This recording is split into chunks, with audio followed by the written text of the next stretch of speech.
Well, there was no cap before. Families could put lots of money in there and be able to pay for therapies and special schooling. Well, now Obamacare has capped that amount to $2,500. So every penny over that is now taxable, and that's to pay $13 billion to allow that amount of money to be taxable.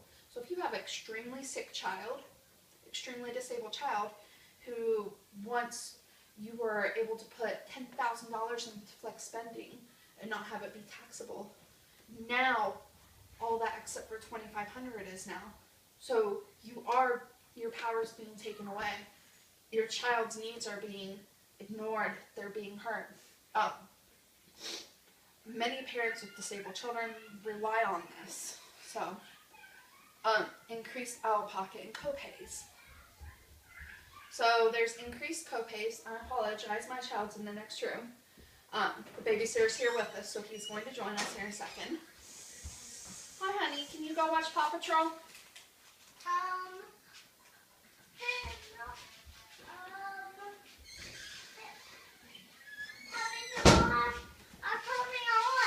Okay, well, can you go watch TV for a minute? Yep. Okay, thank you. Okay, so increased out-of-pocket and copays. So, a lot of those with disabilities, since they're the ones going to the doctors the most, they're out-of-pocket. This is, the typical American isn't as much worried about this. They're out-of-pocket and copays because it's not affecting them as much as someone with disabilities that's going constantly to therapies, to the doctor. Well, copays are being increased, and the cost of medicine is being increased, and that is a huge portion of that's due to Obamacare. Because, like I said, if more people are allowed, and nothing's being denied, etc., then it's going to be increased. One family, they said that their medication for their child, important life-saving kidney medication, it's gone from $131 to $532. That's a month. I don't know anyone that can afford that. Another family had complained that their co-pays average out $4,000 to $5,000 every year. And now because of their medications and because of the increase, it's now $10,000 a year. Non-generics are also are not covered in Medicare. This is my beautiful little boy here and me. My son is diagnosed with autism. Not this past December, but the December before that. All of his medications were covered. I believe there was 9 altogether at that point in time that were covered. There was except one, and I paid $50 a month for that. Now his medications. I will turn it on here in 1 second, honey. Okay. Okay, Mom will be right there, okay? Okay. Alright, go on in there. Mommy's almost done. Sorry. My son's medications were only $50. In January, 1 month later, I had called to order all of his medications again. And the compounding pharmacy had told me not one single one was covered anymore, except for one. Sorry, only one. That was inhaled glutathione. And they said the reason why Medicaid had no longer paid for that is they were told for Obamacare. Hold on. Hayden, knock it off now.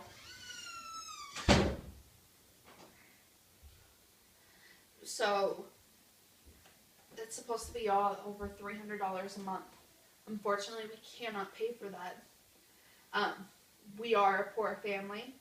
We are very low income. My other child qualifies for Care Source. I am lucky to have gotten my child with autism on Medicaid disability waiver that insures him Medicaid through his whole life. But since the cuts were made to Medicaid and not to Care Source, even though that's an entity of Medicaid, he no longer receives these. I have several friends that receive the same medications that he used to get paid for 100% by Medicaid, and they're through Care Source, and it's paid for still through Care Source. We technically qualify for income-based for him to receive care source, but since he is disabled and receives a Medicaid disability waiver to ensure, because of his disability, he no longer can get care source and is no longer covered. So Obamacare has initially stolen from my child. So that's why I speak about this, about the government taking away power from the powerless.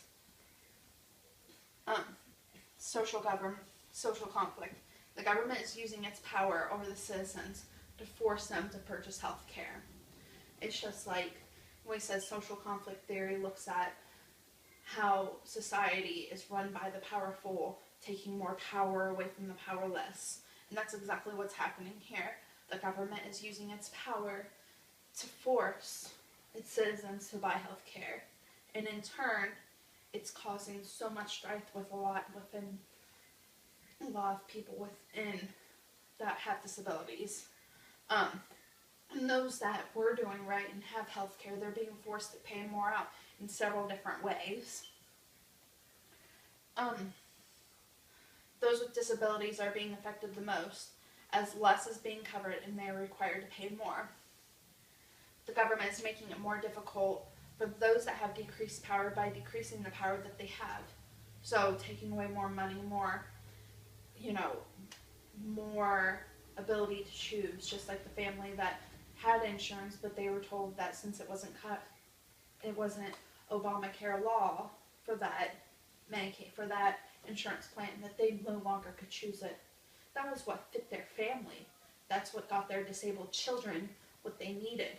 But instead now they're being forced to pay almost $8,000 more a year to provide their children what's needed. That could possibly be the difference between whether or not their children eat that month. The government's increasing their power by implementing a law that will bring in more revenue and increase taxes.